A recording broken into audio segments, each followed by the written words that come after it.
Welcome to Slinging the Slang, the video podcast where we take a look at our slang, our idioms, their origins, their meanings, everything from the controversial and funny to the absolutely ridiculous. I'm Slangman David Burke, author of 30 books on idioms and slang.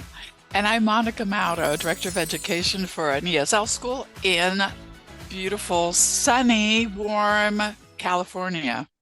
We are having an amazing day today. It's about here, where I live near LAX, it's around 75. How about that?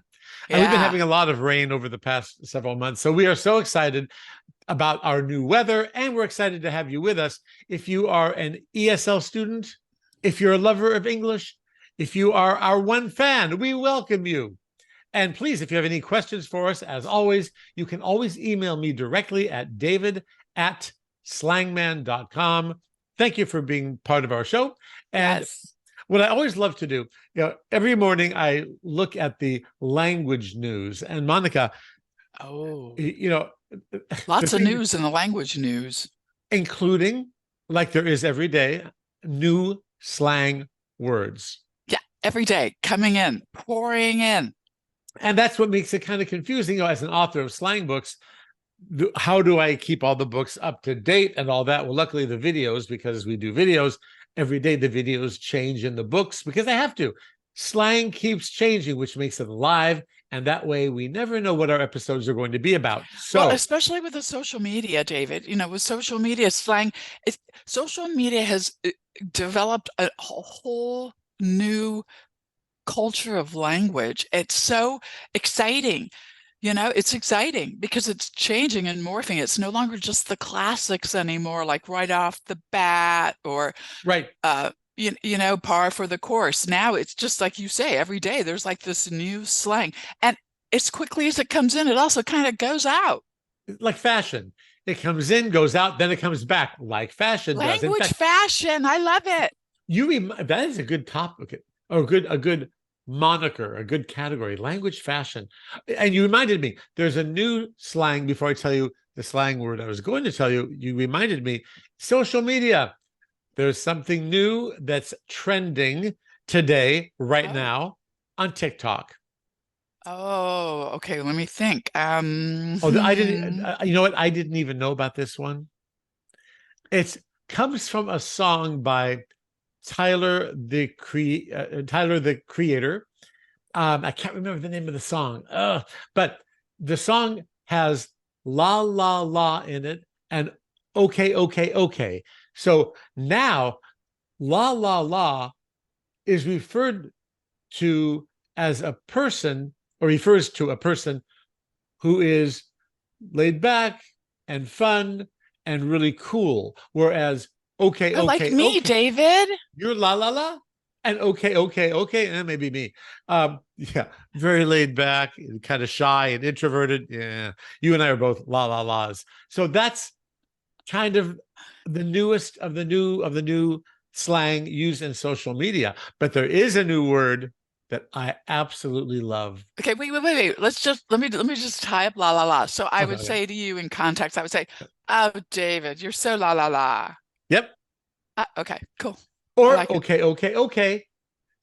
And wait a minute. Say that again. The other one is okay. Okay, and what is that one? The same thing? No, that one is for an introvert. So la la la is for an extrovert. Okay is for an introvert. Okay. You're so okay. Yeah. And by the way, love it. From my what's it called? Useless trivia department. Did you know where okay actually came from? I read an article this morning about okay. Well, it's easy to do this. And it looks like an O and a K. Yes, it does. But where did it come from? What does it actually represent? Oh, boy. I know, right? Oh, boy. I don't know, David, but I think you do. So please share. I kind of do, Monica, and it kind of goes something like this. So in the 1830s, there was a trend to misspell words because it was kind of cool and made people take notice when you misspell a word. So okay was actually all, A-L-L, correct, C-O-R-R-E-C-T. Then it was changed to all correct, O-L-L, correct with a K. So all correct became okay. That's the theory this morning by David Burke. You know what, David? Thank you for gracing us with that knowledge. It's I okay, can Monica. now go on with my life because It's I've what I do. always wondered about that. I know you did, and I knew that you would become a better person for knowing that information. Yeah, you can't believe how good I'm feeling right now. Very la la la. Okay, very la la. See, I love how you brought that right back. But I've got another word that's going to make you feel good, unless you've been accused of it. Oh, I'm giving you a little hint here. Okay, we have with us a portmanteau, which is two words that are mashed into one, like brunch is breakfast and lunch. I have a portmanteau for you that was just entered into the Oxford English Dictionary. Oh, okay. Monica, I'm going to give you a context. Okay. So first, I'll just tell you the word. Phubbing, P-H like phone, and ubbing like snubbing. Phone plus snubbing is phubbing. Have any idea what that means? Phubbing. When you get snubbed on the phone? Oh, you're so close. Okay, you really are close. I'm going to give you a sample sentence. Monica, I'm talking to you. Would you please stop phubbing me and look at me? Oh, I'm not focused on you. I'm ignoring you. Because you're on your phone. On the phone. Your phone snubbing me. You're not paying attention to me. And that happens my dad does that. My dad's in his 80s and he will be at a restaurant and he'll do that to the whole family. He'll be on his phone instead of participating in the conversation? Completely. Okay, well, you know what? That's not good, but what's worse, and we all have to be careful about this. When you cross the street, you got to make sure the driver isn't phubbing you. You got to I stand there and go, hello, eye contact. Okay. And also vice versa. In LA, people are notorious for crossing the street, walkers, pedestrians, with their phone looking down. And you're like, hey, dude, you're in an intersection, for crying out loud. Well, I have to tell you, when I lived in Paris, I was told, listen, it's so crowded. There's so many cars. The only way you're going to cross this street is to put a magazine in front of your face and just walk. Not such a good idea, but hopefully they will stop. But you never know. So there you go. There's our new slang of the day that has just been entered into the Oxford English Dictionary. Oh, I'm sorry, David. I was just phubbing you. Very good. There's got to be one for zubbing on Zoom, like we're doing right now.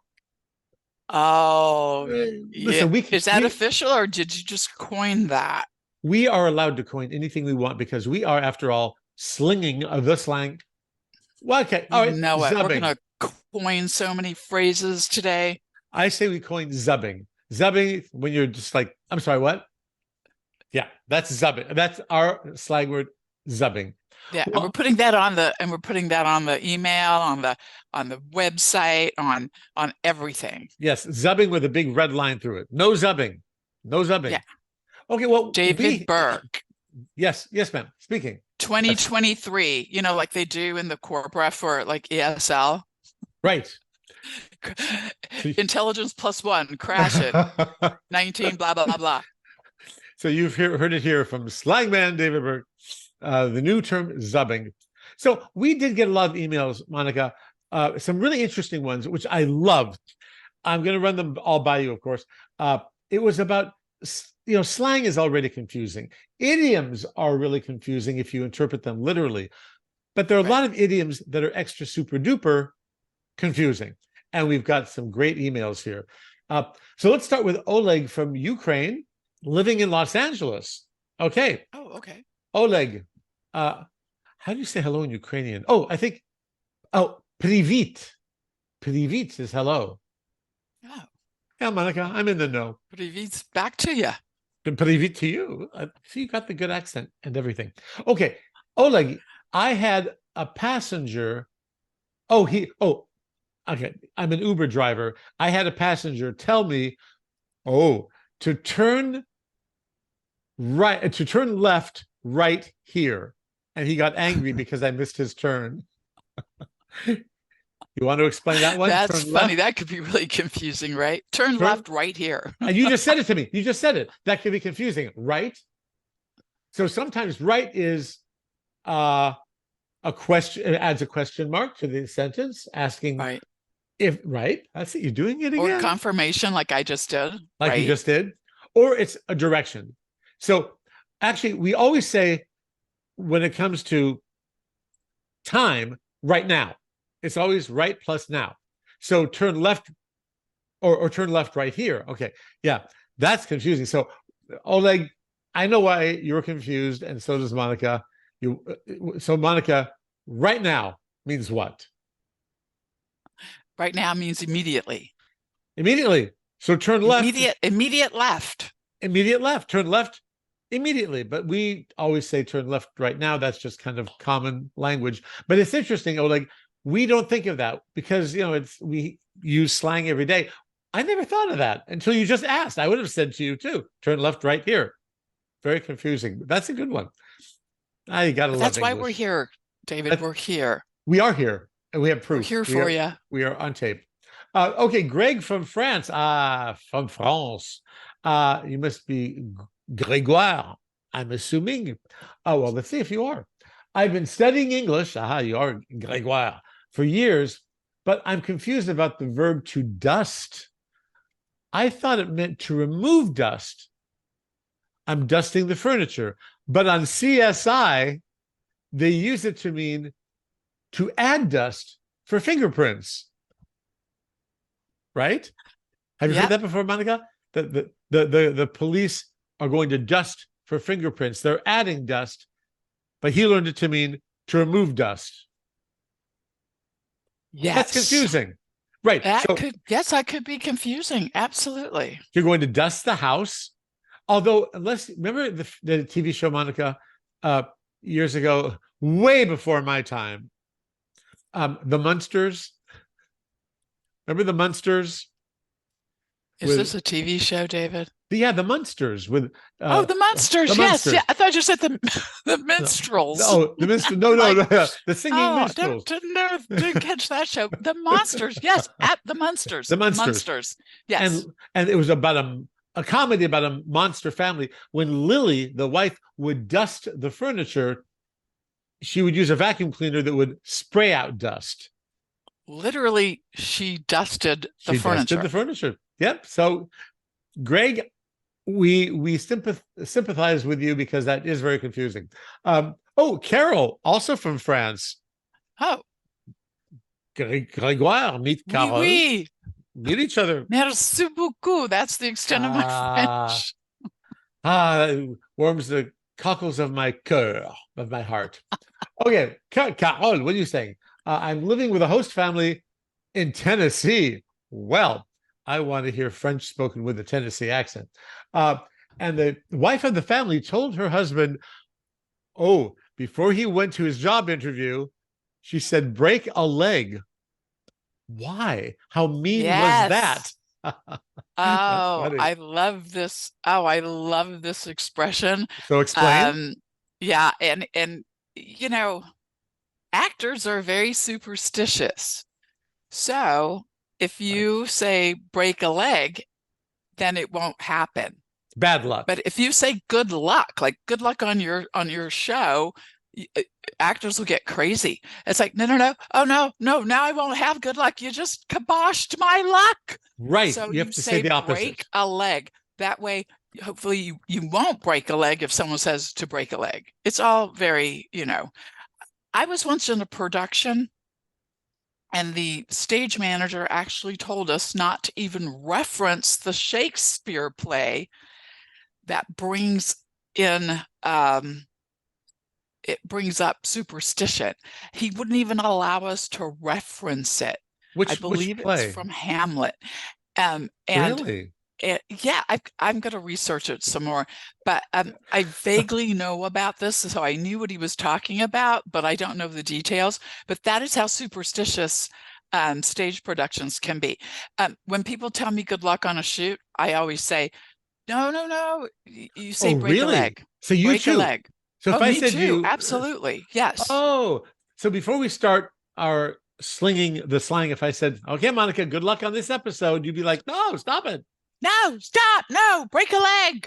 So if I said to you, Did I you hope ever you, did you ever see the movie The Producers? oh, Okay, love it.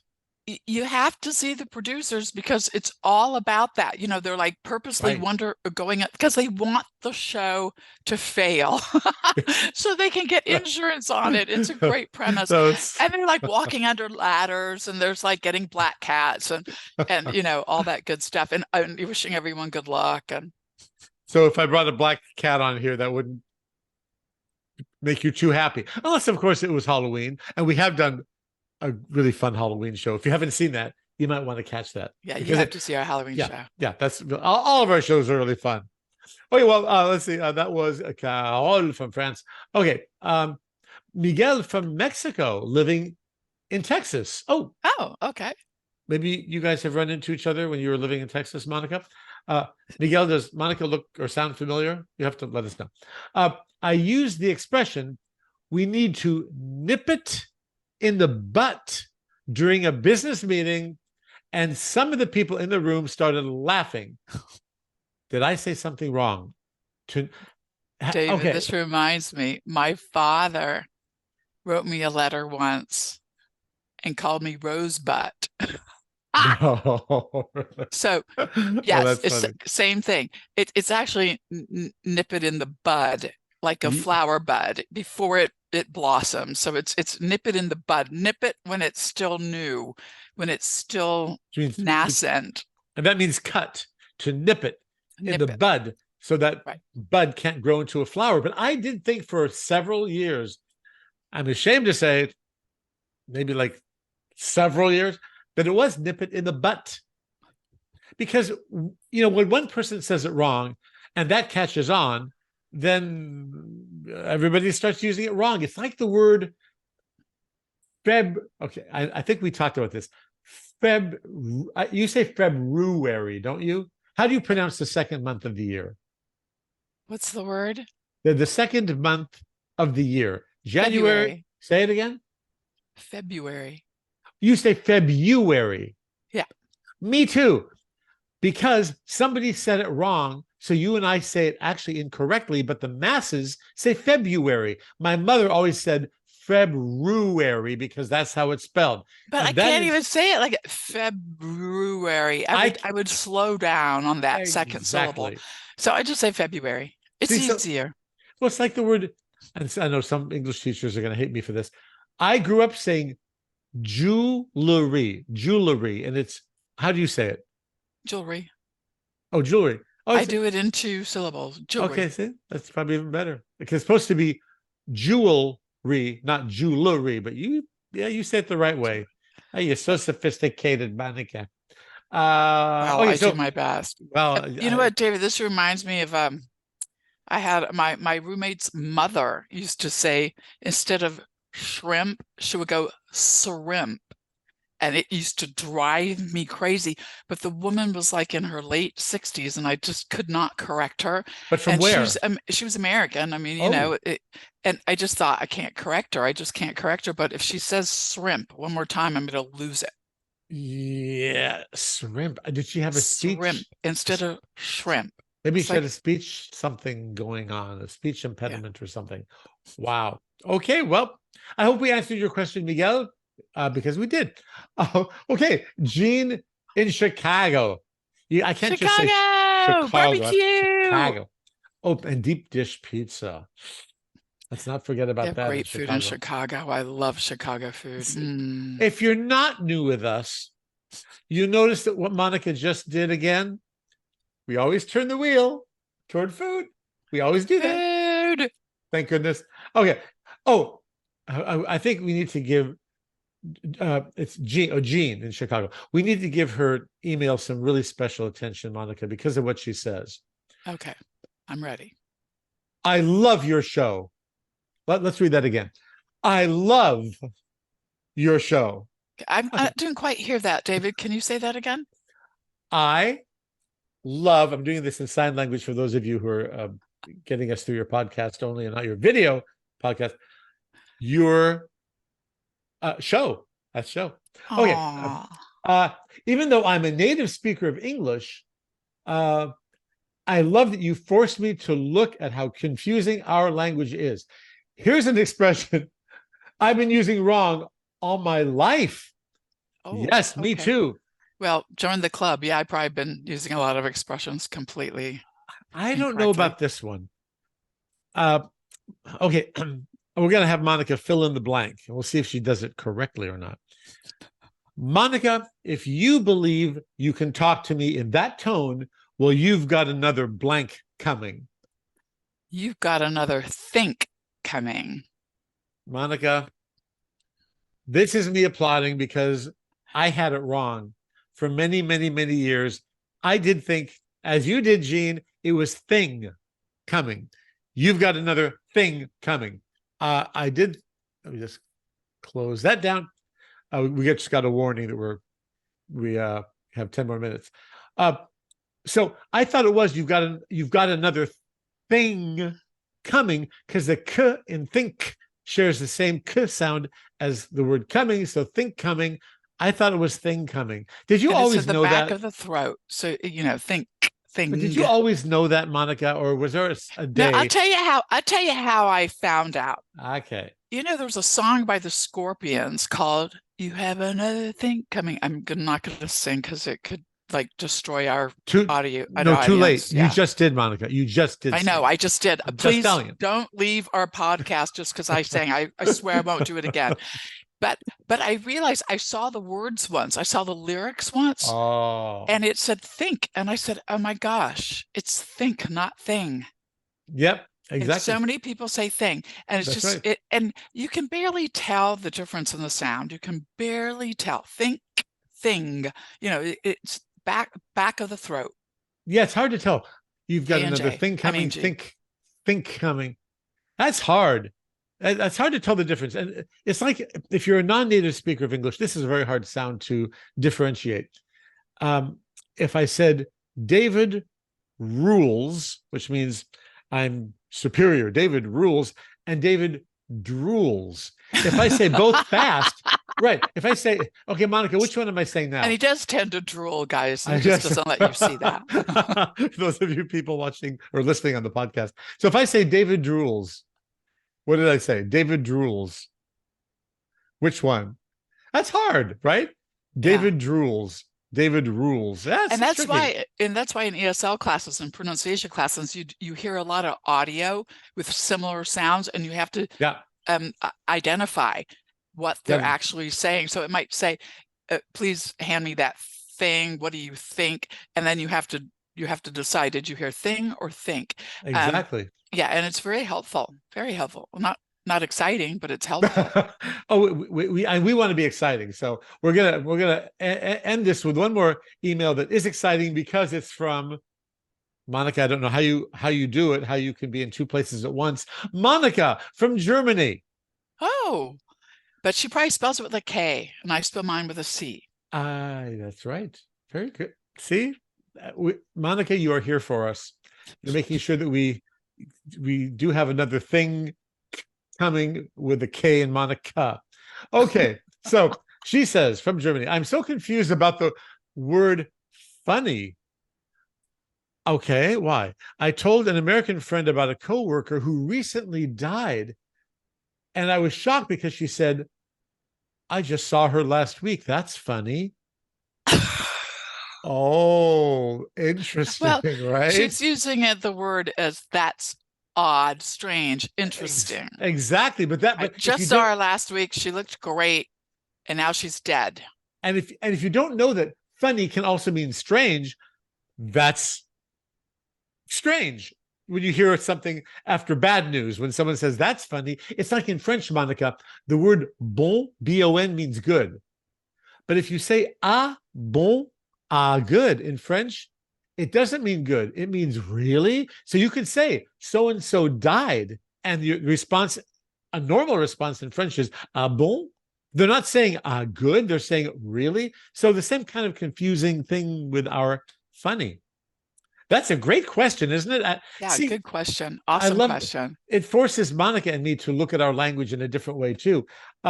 So we wrap it up by saying, how can I tie this all together, Monica? We hope that you all break a leg this week, that and you're totally la la la. You're totally la la la. Like, gee, you brought that back again. And that you have another think coming when something bad happens to you and you have to turn that around. I'm trying. You pushed that a little bit, David, but it's okay. I did push the envelope. We want to thank you for spending your time with us, for spending these several hours with us in just 20 minutes.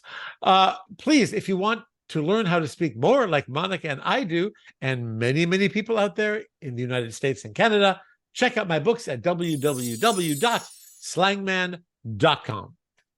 And we hope that you'll join us next time as we take another deep dive into the ever-growing, ever-changing world of slang. Again, thank you for sharing your time with us. And we will be next week. You ready, Monica? Here we go. Slinging the slang. Once again with a whole new topic. We hope to see you there, and we'll surprise you with another topic. We don't know what that's going to be yet, but we will. See you next week. Bye. Toodles.